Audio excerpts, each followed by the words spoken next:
Историјата на човештвото ја памети големата преселба на народите.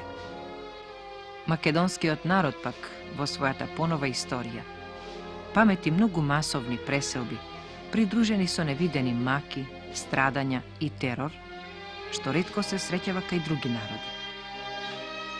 Сите неволји во тој правец беа резултат на војните на овој век. Без сомнение, во тој поглед, еден од погубните настани во историјата на македонскиот народ се Балканските војни. Со нив турското робство беше заменето со тројно робство, исто толку негирања, асимилации и толку смртни непријатели на македонскиот народ. Маките и страдањата беа уште потешки. Македонскиот човек беше подложен на најгруба експлоатација, терор, прогонување. Требаше да биде грк, србин или бугарин, во зависност од територијата во која се најде, а која припадна на една од соседните земји. Никако не смееше да се биде македонец. Но не беше доволно само тоа. Требаше да се бара и ново место на земјата, бидејќи секаде беше непожелен.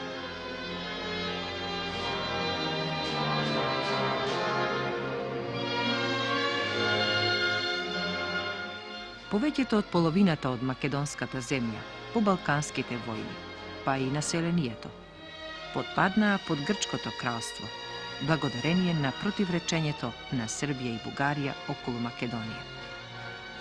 По овие војни, а и поголемата така наречена Прва светска војна, малото, но амбициозно за територијални проширувања Грчко кралство ги оствари своите историски идеали и остануваше само малку за да се искачи на византискиот трон, што беше испразнет во 1453 година. По Балканските војни, грчката држава значително ги прошири своите политички граници кон север. Со анектирањето на егејскиот дел на Македонија, што зафаќа 34.356 квадратни километри, односно 51% од македонската национална територија, по Букурешкиот мировен договор од 1913 година. Грчките политички граници ги надминаа грчките историско-етнографски граници. Поголемиот дел од населението што живееше во егејскиот дел на Македонија, во своето апсолутно мнозинство, беше од негрчко потекло. Според јазикот што се зборувал во домаќинствата, а не врз основа на така нареченото надворешно манифестационо национално чувство. Во егејскиот дел на Македонија во 1913 година живееле 370.371 македонец, 274.052 турци, 236.000 грци, од кои 168.000 во Кожанската област, 68.206 евреи, 44.414 власи, 25.302 роми, 15.108 албанци и 18.018 различно население по потеклото и јазикот.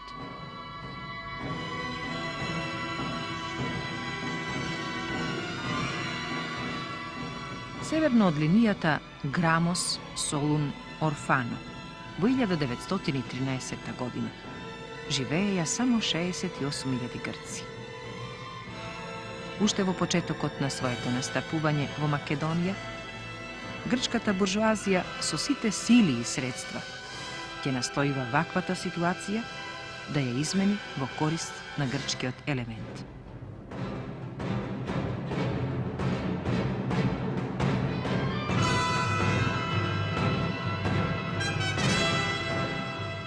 Уште во времето на Балканските војни, грчката војска при настапувањето го протеруваше македонското население и уништуваше цели градови и села со цел да ги избрка од сопственото огниште. Изгорен беше и градот Кукуш, а неговото население беше протерано во Бугарија. Во Егејска Македонија, по-балканските војни беа населени близу 150.000 грци од Бугарија и Тракија. Во текот на Втората Балканска војна, околу 30.000 македонци беа принудени да ја напуштат родната земја, а околу 10.000 беа на најсвиреп начин убиени од страна на грчката војска.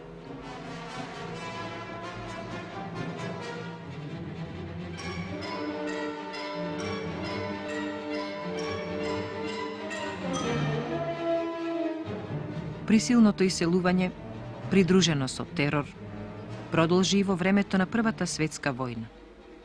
Особено кон крајот на војната, кога голем број македонци од источна Егејска Македонија беа принудени да емигрираат во Бугарија или во кралството на србите, хрватите и словенците.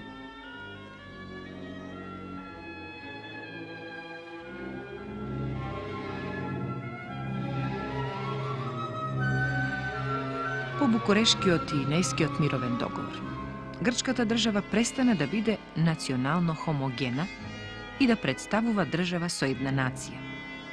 Па како резултат на ова, во самата Грција се појавува еден нерешен национален проблем со населението од негрчко потекло, што живееше до 1913 година во својата традиционално етнографска територија. На внатрешен план, грчката држава беше сериозно загрижена за негрчкиот карактер на новите територии и сакаше по секоја цена да го реши во своја корист ова прашање и да создаде една држава со една нација, со протерување на македонското население и колонизирање на грчко население. А на надворешен план, грчката држава се стремеше максимално да ги искористи поволните историски услови што за неа се создадоа по Париските договори и од Грција да создаде држава на 2 континента со 3 мориња и на тој начин да ја реализира византиската фикција на Мегалиелада, голема Грција. Остварувањето на овие цели, грчката буржуазија, позната по својот ексклузивен државен национализам, почна да ги остварува веднаш по 1919 година и максимално ги искористи Париските мировни договори за легално реализирање на своите цели. На 27 ноември 1919 година, врз основа на член 56, точка 2 од Нејскиот мировен договор меѓу Грција и Бугарија, се потпиша и Конвенција за доброволно иселување на грчкото население од Бугарија и на бугарското од Егејскиот дел на Македонија. Конвенцијата за доброволно иселување грчката влада веднаш ја претвори во Конвенција за задолжително иселување на македонското население. Грчките власти почнаа да спроведуваат една сурова политика на репресалии, за да го принудат македонското население доброволно да бара и да се исели во Бугарија. Малтретирањата, конфискацијата на имотот, заканувањата, убиствата земале такви размери, што македонското население беше принудено да се исели. Во услови на државен терор, почна процесот на така нареченото доброволно иселување на македонското население. Од Кукушко се иселија 18.959 македонци. Од Серско 11.404, од Зрневско 11.223, Демирхисарско 10.756, Солунско 9.067, Енидже Вардарско 7.257, Гуменџиско 5.195, Драмско 4.233, Костурско 3.577 и од Леринско 1.676, или вкупно 86.582 македонци по потекло и јазик. Реки од народ течеа кон бугарската граница. умираа по патиштата до границата или по Пловдивско, Асеновград, Варна, низ Пиринска Македонија и Струмичко. Карнеджиевата комисија, што ги посети бегалските логори во Бугарија, известуваше дека по Пловдивско поле десетици илјади луѓе чекаат сместување, чекаат под шатори и секојдневно умираат од глад и болести, без да го дочекаат сместувањето. Паралелно со иселувањето на македонското население во Бугарија, во егејскиот дел на Македонија се спроведуваше една тивка и бесшумна грчка натрешна колонизација со грчко население, дојдено од Грција. Во еден краток историски период од 1913 до 1928 година, во егејскиот дел на Македонија беа колонизирани вкупно 53.056 грци, дојдени од ФБА, Стара Грција, Пелопонез, Крит и Егејските острови. И покрај иселувањето на 26,28% од целокупното македонско население, што живееше во егејскиот дел на Македонија, сепак останаа да живеат во оваа јужна македонска провинција уште 243.067 македонци.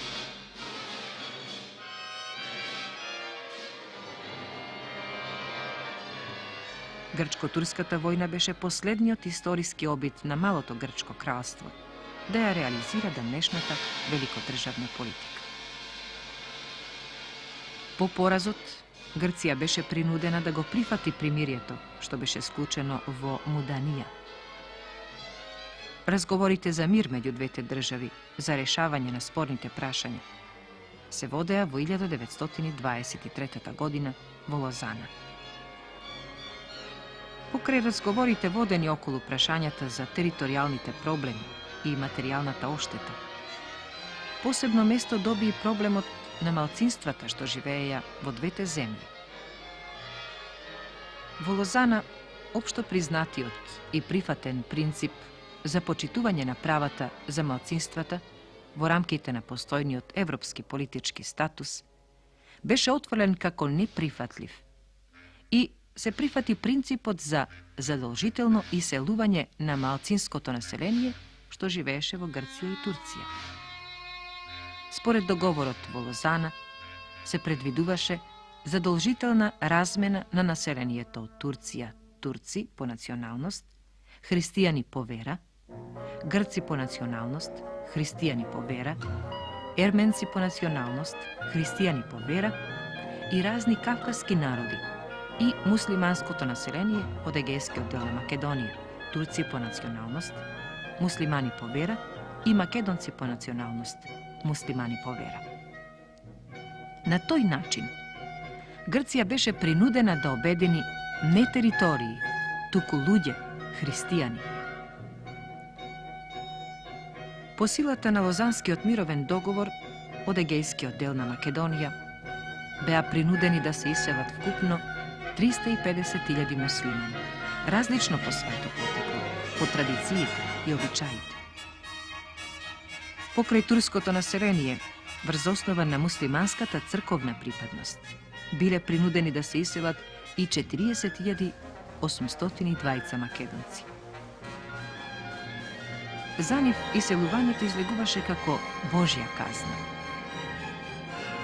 На местото на муслиманското население во егејскиот дел на Македонија, по македонските села и градови, биле колонизирани вкупно 565.143 лица од различно население по своето потекло, јазик, обичаи, традиции и темперамент. Како резултат на големите миграциони движења меѓу Грција и Бугарија и Грција и Турција, егејскиот дел на Македонија претрпе големи етнички промени. Врз основа на така наречената доброволна и задолжителна размена на население меѓу Бугарија, Грција и Турција од егејскиот дел на Македонија, биле протерани вкупно 130.000 македонци.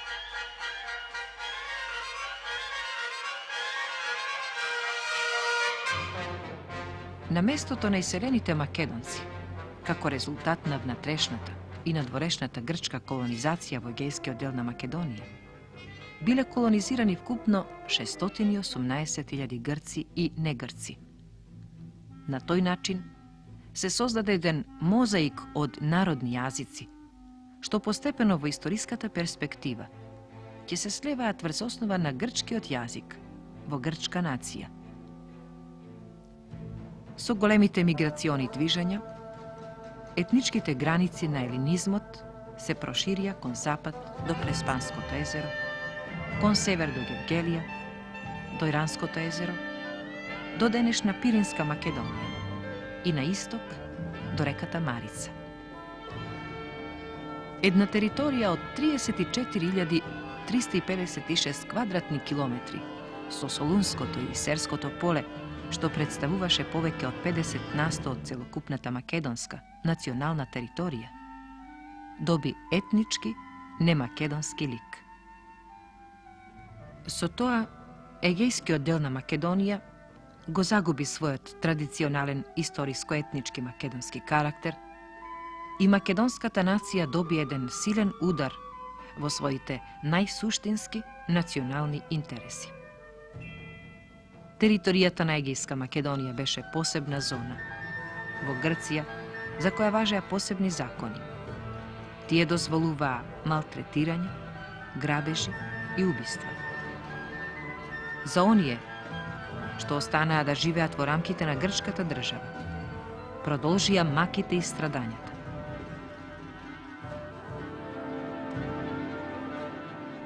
Ја гледаме наредбата на екстремната великогрчка шовинистичка организација Грчко-македонска тупаница од Лерин, чија цел била со средствата на притисок и терор да се забрза процесот на денационализација и асимилација на македонскиот народ. Со наредбата се забранува да се зборува македонски јазик во Леринско. Македонците во Грција беа граѓани од втор ред. Во дописот во весникот Ризоспастис од 26. јуни 1934 година под наслов «Измачување и затворање на македонците од Серско» се вели: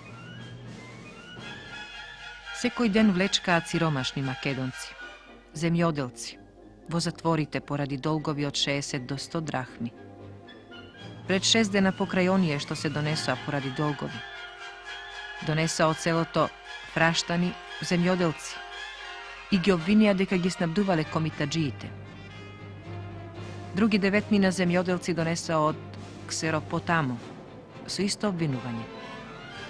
Овие две села се наоѓаат на 2 часа пеш од Серес, а 7 часа од бугарската граница. Сите овие сиромашни македонци не знаат грчки, си го зборуваат македонскиот јазик.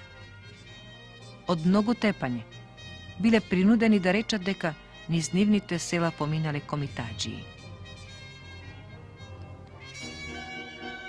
Во истиот весник на 19. јули 1934 година под наслов «Ограбување и угнетување на македонците» се вели: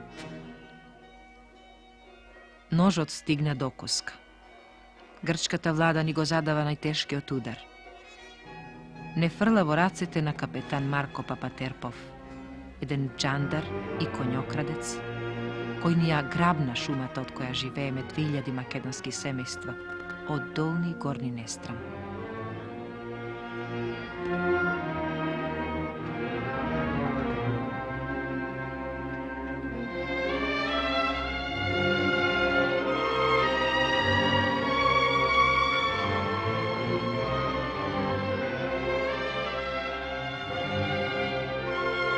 Во дописот до Ризоспастис од 3. јуни 1935 година од село Кронцелево, Воденско, се вели: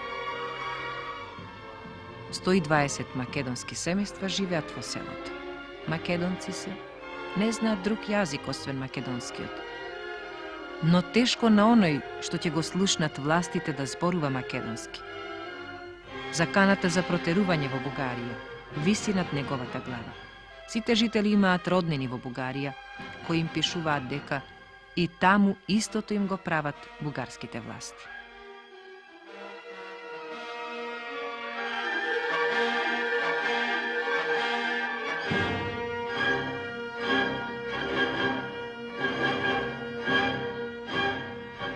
Грчката буржуазија, со намера да го избрише секој белег што подсетува на македонскиот карактер на Егејска Македонија, во ноември 1926 година донесе закон за измена на имињата на селата и градовите, називите на планините и реките со грчки имиња.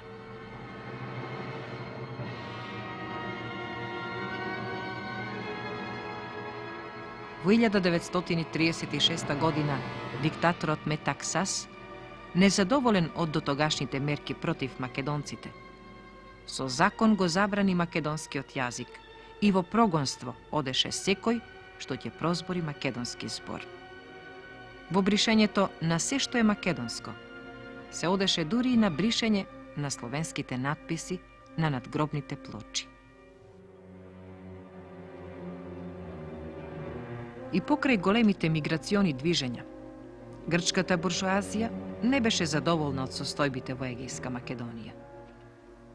Се уште голем број македонци, околу 280 до 300.000, останаа да живеат во егејскиот дел на Македонија, особено во југозападна Македонија. Оттука таа со сите сили и средства и во иднина ќе прави напори да го избрка македонското население од Егејска Македонија. И набрго шансата дојде. Почна Втората светска војна и антифашистичката борба. Иако во текот на војната македонските маси рамо до рамо со грчкиот народ се бореа против италијанските и германските фашисти и заеднички ја изборија слободата, за македонскиот народ таа не дојде. По спогодбата во Варкиза, монархо-фашистите почнаа невиден терор врз прогресивните сили во Грција, а посебно врз македонскиот народ. До вчерашните фашистички слуги сега беа офицери на националната гарда и со своите банди низ Егејска Македонија секојдневно вршеа масакри над македонското население. На 18 април 1945 година ноќта, една чета владина војска на чело со капетанот Кукатис од село Алистрати го опколи селото Зрнево Драмско, опишува Коста Кундаков од истото село. Штом се раздени, нападнаа на куќите да вршат претрес и плячка, за да го исплашат населението. Истовремено пукаа со митролеси и оружја. Тој ден пребија со ќотек повеќе селани мажи и жени и ги убија Димитар Богоев и Пандо Сулов. За настанот на 18 април делегација од селото дојде кај англиските воени власти. Но тие, смеејќи се, им одговорија: "Епа, вие сте бугари, треба да си одите." Но и кога си отидоа, кога го напуштија своето родно огниште, мораа да платат крвав данок. Многумина од нив останаа да лежат мртви на патот за Бугарија. Истата судбина тие денови ја доживеа и селаните од Старчиште и Плевна. Бегалецот Димитар Богданов го раскажуваше истото и за селото Песочан и Драмско, а Магда Иванова за селото Горенци. Иста беше ситуацијата и во Кукушко и Солунско. Пред теророт избега и селаните од Баровица, Гуменџиско. Исти кажување и за селата Крапа, Купа, Бресловци, Лугонци, Црна река, Саракиново, Трупино, Бахово, Оровник, Брезница. Секојдневни рации, силувања, малтретирање, убиства и депортирање. Нема населено место, нема крај и село кај што не стигнаа да ја окрвават земјата со македонска крв. Македонскиот народ беше ставен пред алтернативата: или да се исели од родната земја, или да умира без борба, или да земе пушка враг и да се брани. Така никнаа првите партизански одреди на Каракамен, Вич и Грамос и насекаде низ Егејска Македонија. Тоа беа и првите оружени единици на идната демократска армија на Грција.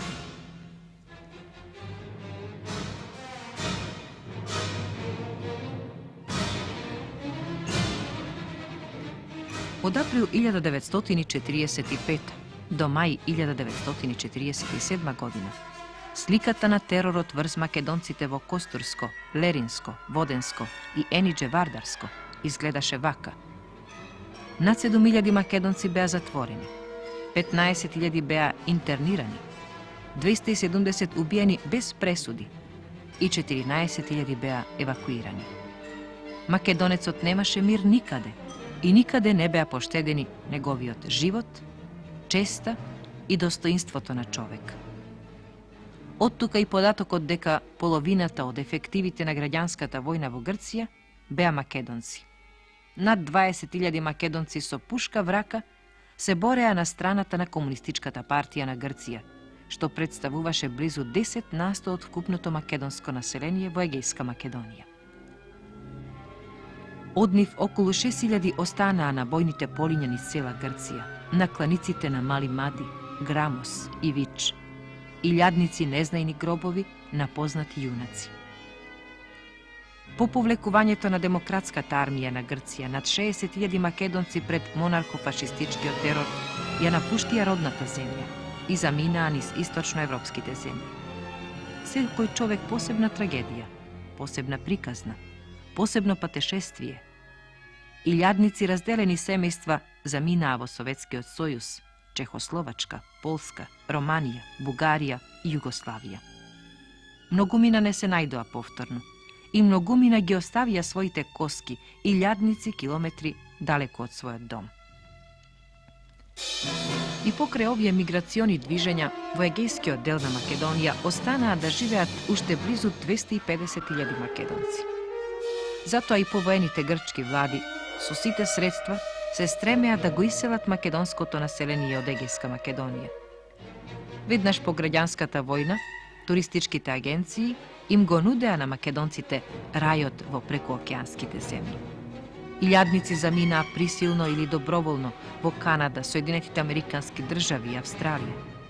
Нема континент, нема земја и нема место каде што нема македонец. И денес грчките влади, без разлика на боја и определба, не го признаваат постоењето на македонското национално малцинство во Грција.